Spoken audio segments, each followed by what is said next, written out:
hello बच्चों metric 2027 दिबा नेকি যদি হয় তেন্তে নিশ্চয় তোমালোকে ভাবি আছা যে তোমালোকে ডেইলি স্টাডিৰ কাৰণে টাইম টেবুল এখন বনাবা কিন্তু ডেইলি স্টাডি ৰুটিনটো তোমালোকে কেনেকৈ বনাবা কোনটো টাইমত কোনখন সাবজেক্ট পঢ়িলে তোমালোকৰ বেছি মনত থাকিব তোমালোকে সাগে ভালকে নাজানা আৰু ছাত্ৰ ছাত্ৰীসকল এটা কথা মনত ৰাখিবা there are no secret to success it is the results of preparation hard work and learning from failure এই কথাটো তোমালোকে সদায় মনত ৰাখিবা তো ছাত্ৰ ছাত্ৰীসকল যিসকলে ক্লাস 9ত পঢ়ি আছা বা ক্লাস 10ত অৰ্থাৎ তোমালোকে মেট্ৰিক 2027 দিবা তেওঁলোকে নিশ্চয় প্ৰপাৰ এখন টাইম টেবুল বনাব লাগিব পঢ়া শুনাৰ কাৰণে আৰু যেতিয়া তোমালোকে পঢ়া শুনা টাইম টেবুল মতে ভালকে কৰিবা তেনে ক্ষেত্ৰত তোমালোকে পঢ়া শুনা ইজি হৈ পৰে তো ছাত্ৰ ছাত্ৰীসকল বহুতো ষ্টুডেন্টে বহুত টাইম পঢ়ে কিন্তু তেওঁলোকৰ একো মনত নাথাকে তাৰ মেইন ৰিজন হৈছে ৰং টাইম টেবুল ফলো কৰি ষ্টাডি কৰা তো ছাত্ৰ ছাত্ৰীসকল আজিৰ ভিডিঅ'ত তোমালোকৰ লগত আমি এখন ষ্টাডি টাইম টেবুল অৰ্থাৎ ডেইলি ষ্টাডি ৰুটিন এখন ডিসকাস কৰিব গৈ আছো যোনখন ৰুটিন আমি তোমালোকৰ বাবে বহুত ৰিসাৰ্চ কৰি টপাৰ্স সকলে যেনেকে পঢ়িছিলে টপাৰ্স সকলে যিদৰে টাইম টেবুল ফলো কৰি পঢ়িছিলে হেমতে তোমালোকৰ বাবে আজি লৈ আহিছো গতিকে ছাত্ৰ ছাত্ৰীসকল ভিডিঅ'টো একদম স্কিপ নকৰাকে সম্পূৰ্ণ ভিডিঅ'টো চাবা আৰু আমি এই ৰুটিনখন যেনেকে ডিসকাস কৰিম কেৱল তোমালোকে ৰুটিনখন লিখিয়ে নলবা সম্পূৰ্ণ ভিডিঅ'টো চাবা কিয়নো ৰুটিনখন ডিসকাস কৰোতে আমি তোমালোকক কিছুমান কথা কম যিখিনি তোমালোকৰ বাবে বহুত গুৰুত্বপূৰ্ণ হয় আৰু তোমালোকে ষ্টাডি টাইমত হেখিনি ফলো কৰিব লাগিব তেতিয়াহে তোমালোকে যি পঢ়িবা মনত থাকিব তো ছাত্ৰ ছাত্ৰীসকল ভিডিঅ'টো আৰম্ভ কৰাৰ আগতে তোমালোকে আমাৰ চেনেলত যদি আজি নতুন আহিছা তেন্তে আমাৰ চেনেলটো সাবস্ক্ৰাইব কৰি ৰাখিবা যাতে তোমালোকক আমি মেট্ৰিক ফাইনেল পৰীক্ষাৰ বাবে হেল্প কৰি যাব পাৰো আৰু ছাত্ৰ ছাত্ৰীসকল তোমালোকে কেৱল প্ৰপাৰ টাইম টেবুল ফলো কৰি পঢ়িলেই নহব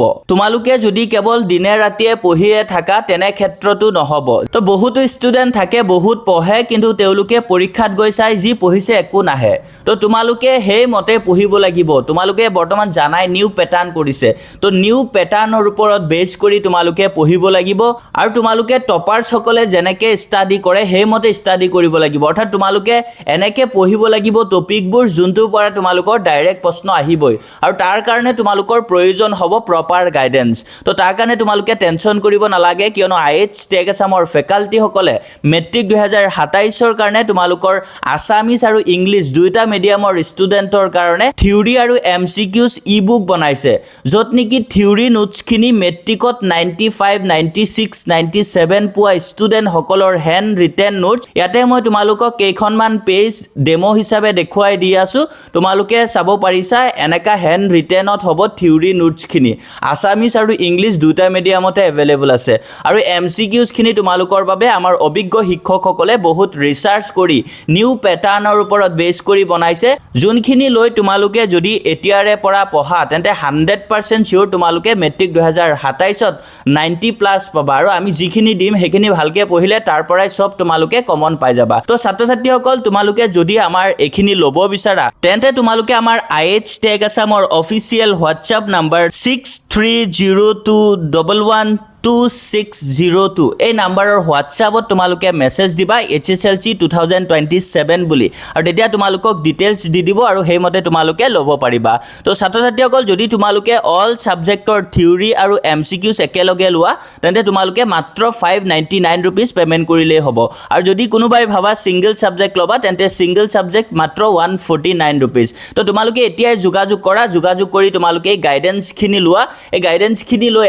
আমি আজি যোনখন ৰুটিন ডিসকাস কৰিব গৈ আছো এই ৰুটিন মতে তোমালোকে এতিয়াৰে পৰা পঢ়া তেন্তে তোমালোকে যি সপোন দেখিছা মেট্ৰিকত 85 90 পোৱাৰ সেই সপোন তোমালোকৰ বাস্তৱতো পৰিণত হ'ব তো ছাত্ৰ ছাত্ৰীসকল বলা এতিয়া আমি তোমালোকৰ লগত ৰুটিনখন ডিসকাস কৰো তো তোমালোকে ৰুটিনখন ভালকে লিখি লবা লিখি তোমালোকৰ ষ্টাডি টেবুলৰ সন্মুখত তোমালোকে আৰি লবা তো ছাত্ৰ ছাত্ৰীসকল এই ৰুটিনখন তোমালোকক বৰ্তমান আমি দিছো বহুত এনালাইজ কৰি কিয়নো তোমালোকৰ বৰ্তমান স্কুল টাইম থাকে আগত তোমালোকে বহুতে ইভিনিং টাইমত টিউশন কৰা তো হেমতে আমি বনাইছো ৰুটিনখন তো তোমালোকে চাব পাৰিছা তো ছাত্ৰ ছাত্ৰীসকল চাব পাৰিছা সাবজেক্ট এন্ড টাইম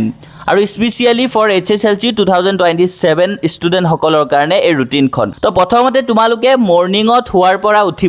পৰা উঠি তোমালোকে মৰ্নিং 6 AM ৰ পৰা 7:30 AM তোমালোকে 6 AM ৰ আগতে উঠিবা 10-15 মিনিট আগতে উঠি ভালকে ফ্ৰেছ হবা ফ্ৰেছ হৈ তোমালোকে পানী এগিলাস খাবা পানী এগিলাস খাই তোমালোকে ডাইৰেক্ট ষ্টাডি টেবুলত আহি যাবা আহি তোমালোকে মৰ্নিং টাইমতে প্ৰথমতে সায়েন্স সাবজেক্টটো পঢ়িবা তো সায়েন্স তোমালোকে মৰ্নিং 6 AM ৰ পৰা 7:30 AM লৈকে পঢ়িবা মই কিয় কৈছো তোমালোকক মৰ্নিঙত সায়েন্স পঢ়িবলে কিয়নো মৰ্নিঙত যেতিয়া তোমালোকে টোপনিৰ পৰা উঠিবা তেতিয়া আমাৰ মাইণ্ডটো ফ্ৰেছ থাকে আৰু যেতিয়া তোমালোকৰ মাইণ্ড ফ্ৰেছ থাকিব তেতিয়া তোমালোকে সায়েন্সটো যেতিয়া পঢ়িবা তেতিয়া বুজিবলে তোমালোকৰ সহজ হৈ পৰিব আৰু সায়েন্স এনেও তোমালোকে জানা আন্ডাৰষ্টেণ্ডিং সাবজেক্ট হয় কনসেপচুৱেল সাবজেক্ট হয় সায়েন্স তোমালোকে যিমান বুজি পিনে পঢ়িবা সিমান মনত থাকিব তো সায়েন্সটো তোমালোকে মৰ্নিং যেতিয়া ফ্ৰেছ মাইণ্ডত পঢ়িবা তেতিয়া যি পঢ়িবা তাকে তোমালোকৰ ব্ৰেইন কেচ কৰিব পাৰিব তো মৰ্নিঙত তোমালোকে 6 AM ৰ পৰা 7:30 AM লৈকে সায়েন্স পঢ়িবা তো তাৰ পাছত তোমালোকে 7:30 ত ষ্টাডি টেবুলৰ পৰা উঠি তোমালোকে খাই বৈ আকৌ গা পা ধুই স্কুলত যাব লাগিব তো স্কুলৰ পৰা আহিবা বহুতো স্কুল তেনেকে 3 PM বা 3:30 PM ত ছুটি দিয়ে তো তোমালোকে স্কুলৰ পৰা আহাৰ পাছত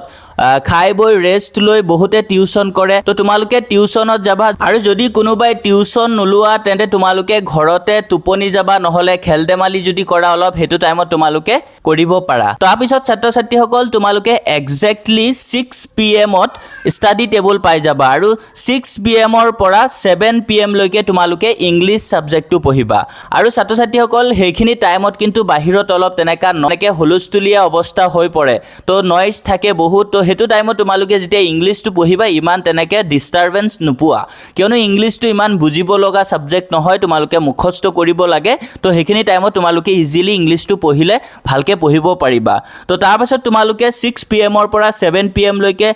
ইংলিছটো পঢ়াৰ পাছত তোমালোকে 10 মিনিটছৰ কাৰণে এটা পাৱাৰ নেপ লবা আৰু সেই 10 মিনিট তোমালোকে বাহিৰৰ পৰা অলপ খুজ কাঢ়ি আহিবা আকৌ পানী এগিলাস খাই লবা আকৌ এক্সেক্টলি 7:10 PM ত তোমালোকে ষ্টাডি টেবুল পাবা আৰু 7:10 PM ৰ পৰা 8:30 PM লৈকে তোমালোকে সোশিয়েল সায়েন্স পঢ়িবা সোশিয়েল সায়েন্সটো তোমালোকে পঢ়িবা 7:10 PM ৰ পৰা 8:30 PM লৈকে তো তাৰ পাছত আকৌ তোমালোকে 10 মিনিটৰ কাৰণে এটা ব্ৰেক লবা 10 মিনিটৰ ব্ৰেক লৈ তোমালোকে তেতিয়া অলপ বাহিৰত ফুৰি আহিবা বা মা বা দেতাৰ লগত তোমালোকে অলপ কথা পাতিবা 5 মিনিট আকৌ 5 মিনিট খুজ কাঢ়িবা তাৰ পাছত আকৌ এক্সেক্টলি তোমালোকে 8:40 PM ত আহি ষ্টাডি টেবুল পাই যাবা তো 8:40 PM ৰ পৰা 9:40 PM লৈকে তোমালোকে MIL সাবজেক্ট পঢ়িবা তো MIL বহুতৰে বেলেগ হয় হিন্দী MIL থাকে বেংগলী MIL থাকে বা আসামিজ MIL থাকে ম্যাক্সিমাম ষ্টুডেন্টৰে আসামিজ MIL তো তোমালোকে 8:40 PM ৰ পৰা 9:40 PM লৈকে MIL সাবজেক্টটো পঢ়িবা তাৰ পাছত তোমালোকে ডিনাৰ ব্ৰেক লবা 20 মিনিটছ আছে ইয়াতে ডিনাৰ ব্ৰেক লবা ডিনাৰ কৰি অলপ তোমালোকে 5 মিনিট ৰেষ্ট কৰিবা ৰেষ্ট কৰি আকৌ এক্সেক্টলি তোমালোকে 10 PM ত ষ্টাডি টেবুলত পাবা ষ্টাডি টেবুলত আহি তোমালোকে 10 PM ৰ পৰা 11 PM লৈকে তোমালোকে ইলেক্টিভ সাবজেক্ট পঢ়িবা তো যাৰ যোনটো ইলেক্টিভ সাবজেক্ট আছে তোমালোকে 1 আৱাৰ্স 10 PM ৰ পৰা 11 PM লৈকে তোমালোকে ইলেক্টিভ সাবজেক্ট পঢ়িবা তো ইলেক্টিভ সাবজেক্টটো পঢ়াৰ পাছত তোমালোকে চাহ একাপ খাব পাৰা চাহ একাপ খোৱাৰ পাছত তোমালোকে ম্যাথমেটিক্স লৈ বহিবা আৰু ম্যাথমেটিক্স তোমালোকে জানাই আন্ডাৰষ্টেণ্ডিং সাবজেক্ট হয় আৰু যেতিয়া তোমালোকৰ ৰাতি 11 PM হ'ব তেতিয়া কিন্তু তোমালোকৰ অলপ টোপনি লাগিব তো তেনে ক্ষেত্ৰত তোমালোকে যেতিয়া চাহ একাপ খাই লবা তেতিয়া টোপনিটো নাইকিয়া হৈ পৰিব আৰু ম্যাথমেটিক্স যেতিয়া তোমালোকে কৰিবা তেতিয়া কিন্তু টোপনি একদম গুচি যাব তো সেইকাৰণে তোমালোকক ৰাতিকে মই ম্যাথছটো প্ৰেক্টিছ কৰিব কৈছো তো 11 PM ৰ পৰা 12 AM লৈকে তোমালোকে ম্যাথমেটিক্স প্ৰেক্টিছ কৰিবা আৰু 12 AM হোৱাৰ লগে লগে তোমালোকে টোপনি যাবা 6 আৱাৰ্স তোমালোকে মাষ্ট বি ভালকে শুবা ৰাতি আৰু যদি তোমালোকে স্কুলৰ পৰা আহাৰ পাছত টিউচন নাথাকে তেনে ক্ষেত্ৰত তোমালোকে হেতু টাইমত তোমালোকে 2 আৱাৰ্স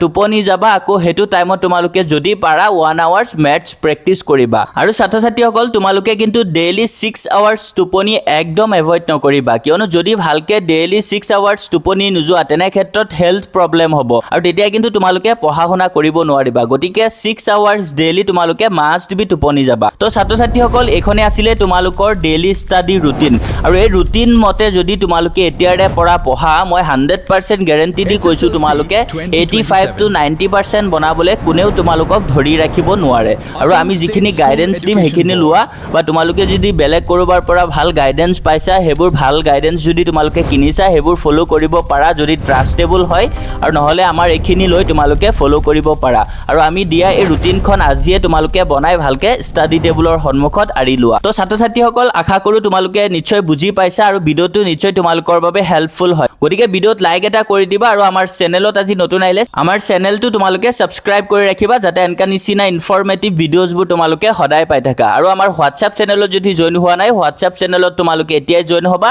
তাতে আমি ইম্পৰ্টেন্ট আপডেটবোৰ পোনপ্ৰথমে দি থাকো তো ছাত্ৰ ছাত্ৰীসকল আজিৰ কাৰণে এখিনি আছিল thank you for watching keep watching IH tech Assam